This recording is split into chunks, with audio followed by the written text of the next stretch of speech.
police are now looking for suspects after a person was shot dead in Scarborough last night. Toronto police responding to reports of a shooting in the area of Kingston Road and Galloway Road just before 10:30. A man was found with a gunshot wound and he was pronounced dead on scene. Officers say any possible suspects took off before they arrived. The investigation is ongoing. Premier Doug Ford says he believes his idea for a tunnel under the 401 will be backed by the Prime Minister as a project of national interest, which could fast-track its development. Do you really think Prime Minister Carney is going to back your Highway 401 tunnel? Is that a project in the national interest? I believe he will. Has he said anything to you about it? I just believe he will. But how is it a national project? Isn't this kind of like a pet project of yours? Well, considering it's the busiest highway in North America and 50% of the GDP comes through Toronto, and it's costing us $58 billion of lost productivity, I think it's pretty national. And Carney recently named the first 5 projects in the national interest that will be fast-tracked, which is intended to strengthen the country's economy and economic independence in the face of U.S. tariffs. Ford says the province's critical mineral-rich Ring of Fire region will be in the next set of projects. Well, Bonnie Crombie has announced she will resign as Ontario Liberal leader after party delegates narrowly voted against a new leadership race. Crombie received 57% support to stay on as leader, far below the 66% that a grassroots faction of the party had set to have her resign. Yeah, Bakari, Chief Demkew said to me last week that he and his service are very concerned about the trend, the uptick in youth being involved in violent crime. Now, as per the Youth Criminal Justice Act, a youth is anybody, a young person is anybody between the ages of 12 and 17. This 12-year-old that the police accuse now of 1 count of murder and several counts of robbery is the minimum age that you can be charged as a young offender. An 11-year-old can be arrested, of course, but they cannot be charged as per the YCJA. So there is an uptick in cases involving young people. Almost a third of the homicides committed in the city of Toronto to date involve a young person. So the chief, as you heard from the deputy chief today referred to, is very concerned about this, and they are working collaboratively with their community partners to try to get down to the root cause. What is causing this? That's the big million-dollar question. Okay, so Steve, the words crime spree were used. Let's go over the timeline here, as well as the fact that one of them had a hammer. Yeah, so the police allege that one of those two people, either the 20-year-old or the 12-year-old, wasn't really clear which one had the hammer, but there were 5 occurrences in total that were committed in the early morning hours of August the 31st. Our most vulnerable people were targeted, and that being 3 homeless men and 2 seniors were all the victims of these attacks. And as you reported, sadly, the man that was sleeping here at Nathan Phillips Square on one of these park benches died as a result of his injuries just a few days after the assault occurred. Okay, so Steve, there's also an ask from police for more victims to come forward. So let's talk about the challenge here. Well, it's hard for families to keep in contact with those who are living on the streets, so there may not be a lot of communication back and forth with regards to what the police have announced today. However, word certainly spreads fast on the street. So once word gets out that a 12-year-old and a 20-year-old were arrested, and once the allegations are made known here throughout those that are living on park benches or anywhere here in the city, once word gets out, there may be some information going back to the police with regards to other victims, because you figure there's 5 people who were attacked in a very short period of time on August the 31st. Who's to say there weren't more people that were attacked, and these are only 5 that the police know of, so they are actively looking for others who may have been victims of these assaults, and they want to hear from them as well. And Steve, what's next? Well, they're going to continue with this investigation. They're going to see if there are other victims, and there will be some behind-the-scenes work trying to get down to the root causes with regards to a 12-year-old. That needs to be investigated, and it certainly will be investigated by the police when they get some background information on this 12-year-old, because, my God, that's the big question of the day. What would a 12-year-old be doing with a 20-year-old out on the streets here in the early morning hours, and why would a 12-year-old even think of assaulting somebody when there was a hammer involved and there were extreme acts of violence? I don't know many 12-year-olds that would act like that, rather. So this is very concerning. It needs to be investigated, and I'm sure it will be. Okay, live from Nathan Phillips Square, CP24's crime analyst Steve Ryan. Steve, thank you. Starting today, Canada Post workers are no longer delivering commercial flyers. The move comes after the Canadian Union of Postal Workers said it would end a ban on overtime work. Cup W says Canada Post is refusing to talk until the union significantly changes its latest offer. Now, in early August, union members voted down what Canada Post said was its final offer, and the union responded with its own proposal. The Postal Service said that offer, though, was a step backwards. Well, the city is prepared to begin dismantling an encampment near Dufferin and Bloor after a trespassing notice was issued to people living there on Friday. CP24's Steve Ryan joins us live with the latest on what's happening down at Dufferin Grove Park. Steve. Yeah, Jamie, I'm going to draw your attention and our viewers' attention to a negotiation that's going on right now between a spokesperson for those that are living here in Dufferin Grove Park and somebody from the City of Toronto. And it was hard to hear exactly what was being said, but a lot of it had to do with consent. The spokesperson for those living in the encampment have said that they are not agreeing to have their property removed, and if the property is removed, it has to be done by consent. And it's my understanding that city officials now are offering one-on-one counseling, if you will, with those in the encampment right now. There's 7 people who are deemed to have been trespassing as of 9 o'clock this morning. They will speak to each person individually and find out the needs that they require. The difficulty is, I spoke with some of the people that are in the encampment here, living in the encampment, and they said that they are afraid of shelters, and that a couple of them told me that they've been assaulted in shelters, and what they see is just a rinse and repeat, where they go into a shelter and then they're back on the street again, and they lose their possessions. Many of these people, what you see here in the park is all of their possessions, and they don't want to lose those either. So the city is trying to be very cooperative with this negotiation, this understanding, recognize the sensitivity surrounding this issue. But there are a lot of City of Toronto security staff, bylaw officers are here as well. And this is more of a waiting game, more of a negotiation. They do not want to go in and forcibly remove people that are living here, of course, and they're trying to avoid that at all costs. So this is what's taking place right now. I don't suspect that anything is going to happen in the next little while, based on what I'm hearing from city officials and from those in the encampment as well. They are going to try to deal with each person individually, and one by one have them leave, by consent, leave this property and enter into a shelter. So there are only 7. There are a lot of supporters that have come down here to support those people in the encampment today. 3 have left within the last 24 hours, is my understanding. And now the last 7 that are remaining aren't going to leave as of right now. And there are many people that have come down here to support them. And as you can see, the city staff is working with the spokesperson for those that are living here to negotiate some sort of deal. What they want is 1-bedroom apartments. That's what they want. They don't want to go into shelters, and they don't want to be in a shelter where they're going to be harmed and back out on the streets again. And the city is doing what they can, by the sound of things, to try to address some of their concerns and hopefully make this a peaceful transition from this park into some sort of housing. But that's all we've got for now, so I'll send it back to you. We appreciate those updates. We'll check in with you in just a bit. Thanks, Steve.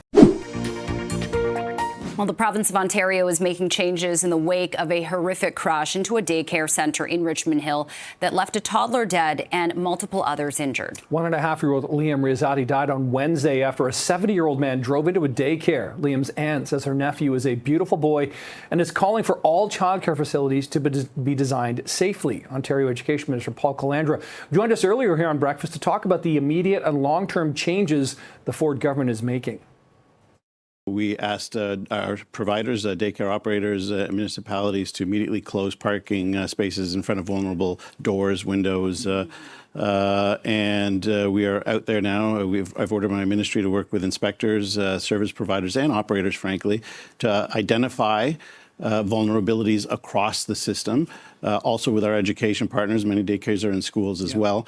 Identify vulnerabilities, and we will move forward immediately in advance of legislation, frankly, identifying some of those vulnerabilities. We've heard from so many other partners in the construction industry. Canada Post says it will now. Present new contract offers and 9 other people to were the injured Canadian in that Union crash of in Postal Richmond Hill. A Workers 70-year-old man is charged with dangerous driving causing death and dangerous driving the Crown causing bodily Corporation harm. says the new proposals will allow bargaining to resume next week.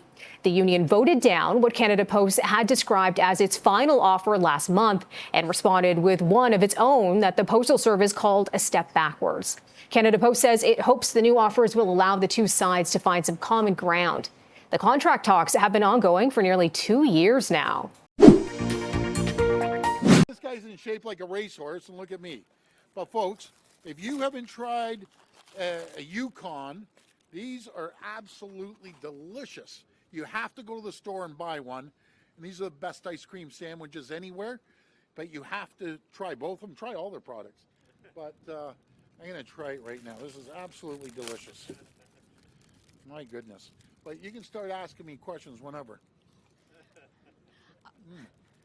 Caramel in the middle, ice cream, chocolate and peanuts. The best. Beautiful.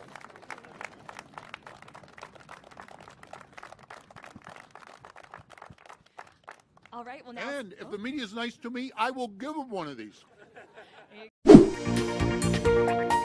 Bakari, Melissa, this was just a scary situation for drivers. They couldn't see this one coming, but OPP releasing this video of a driver driving the wrong way on the 401, warning people to be vigilant on the road. And this was a prime example of that. Take a look at this close call. OPP showing us this dash cam video. You see the car driving here on the westbound lanes of the 401 in Milton near James Snow Parkway. This was Sunday, September 7th, around 6 o'clock at night, but they're driving here in the middle lane, and then out of nowhere a car pops up driving the wrong direction and driving very fast. Police tell us this car going the wrong way sideswiped a number of cars. This car narrowly missed it, just had milliseconds of time to decide how to avoid it, and eventually that car driving the wrong way hit a light pole, hit the cement, but then the driver tried running away. But it wasn't long after when police were able to make that arrest. And now a 21-year-old man from Toronto is facing a number of charges, including dangerous driving,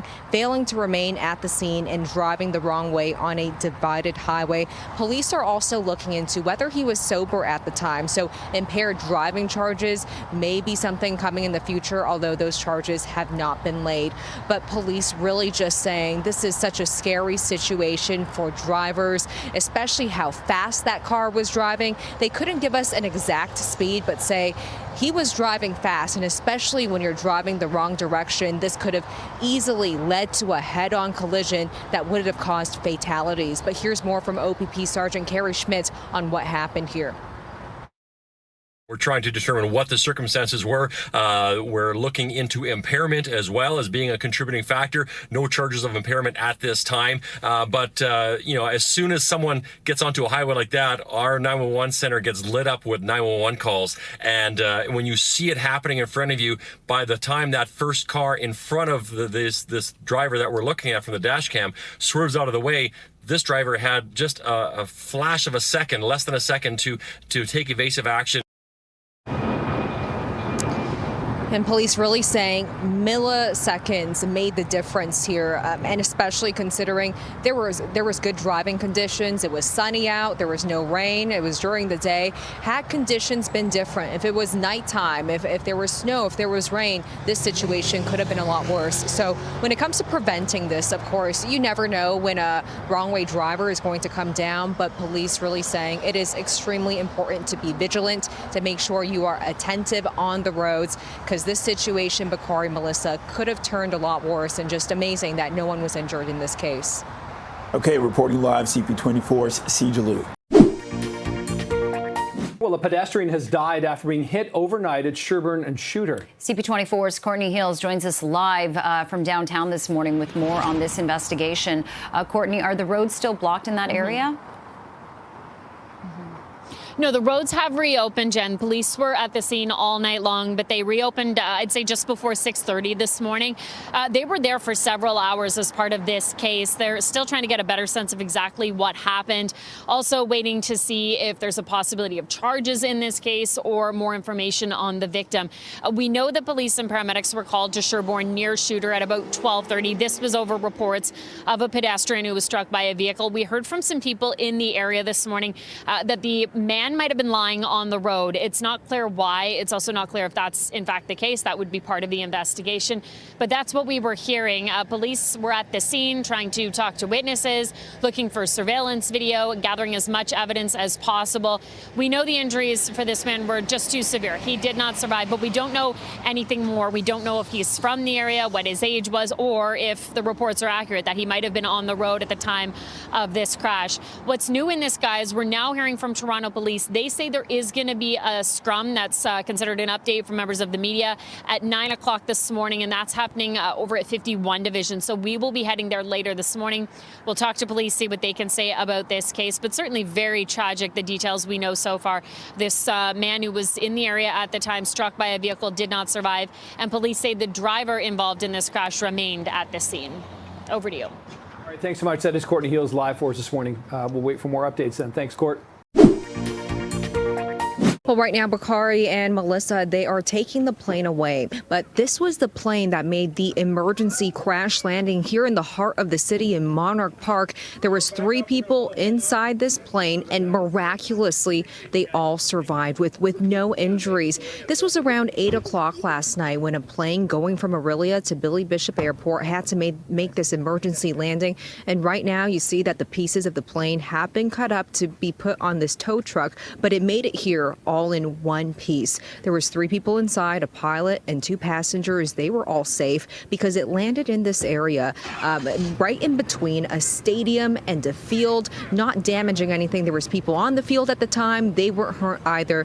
And the Transportation Safety Board, they have taken over the investigation now, and they tell us that it was an engine failure that caused this plane to crash. And when it comes to engine failures, we spoke to Flight Club. That is the company who rented out this plane. They say it's hard to say what causes engine failures, but this is something that pilots train for, and we can see this plane being towed out of the area. It's been sitting here since about 8 o'clock yesterday when that crash took place. But we'll let you hear more from the co-founder of Flight Club just about the pilot's ability to land this plane all in one piece with no one injured.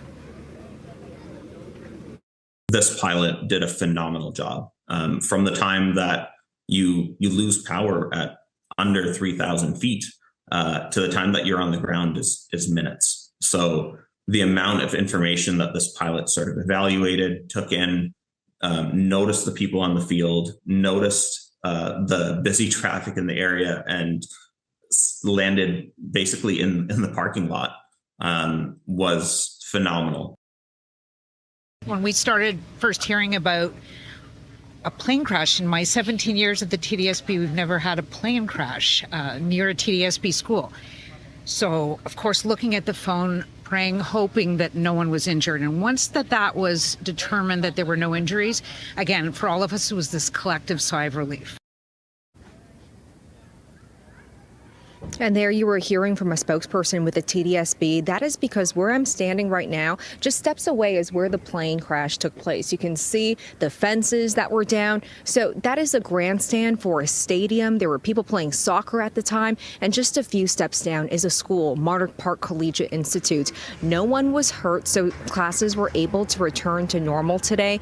And because of this situation, because no one was hurt, there was a bit of lightness. You know, a lot of people coming to this neighborhood to want to see the plane. It's not every day you get to see such a miraculous landing, but everyone just really saying this pilot making this emergency landing, quick thinking. But as of right now, the scene has finally cleared. There is not a lot of damage, as you can see, just a few broken fences. We see as well the Transportation Safety Board. They are here on site doing an investigation. They have been speaking to witnesses last night, tonight, and the latest update we got from them was that this was an engine failure. But of course, they'll want to interview the pilot to see what really happened here. But guys, this is really a best case scenario. Minimal damage, no one injured inside the plane or on the ground. Just a few fences that are broken. So a lot of people in this community saying this is really a good news story today. A miracle, they're calling it. Bakari, Melissa? Oh, that is just incredible. And I appreciate you giving us a close-up look at that damaged plane and the damage on the ground there. I was there last night. We were kept pretty far away from it. So just to see it up close, it really just shows just how miraculous this landing was. Thanks so much for that update. We appreciate it, Sija. mama, come. Hey.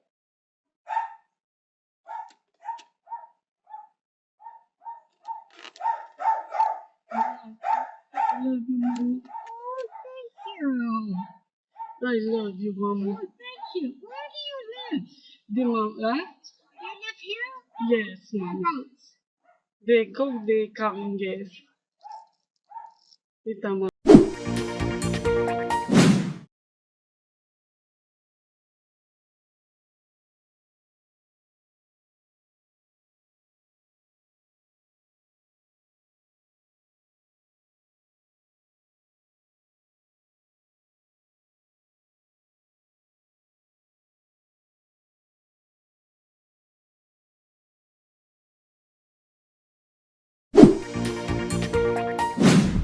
Termination Police Communications.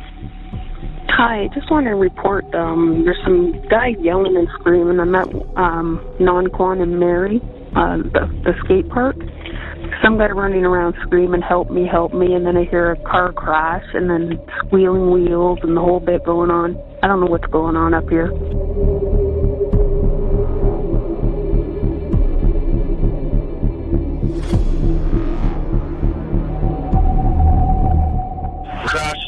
She just crashed southwest, the intersection of Anderson and Common. All vehicle on flight into the field. And when we're still 2.5 minutes out, but I can see them running across the field westbound, across the field towards the tree line. So it's going to be the Anderson and Conlon, and they're on the southwest side, running towards the tree line. Keep walking south, but walk east a little bit, and 100 meters east, southeast of you. And he's lying prone. And when one subject's being taken into custody, I'm going to be working on the other guy that's entered the trees here. Hey, Trav, come westbound on Anderson. Sorry, westbound on Conlon. See the cruisers into that field. Find me on custody. Morning, custody 2239, 1 outstanding. There is a black fence here with hay in the middle. Just is he over that fence? Yeah, sorry, that's subject is being taken into custody here, Control.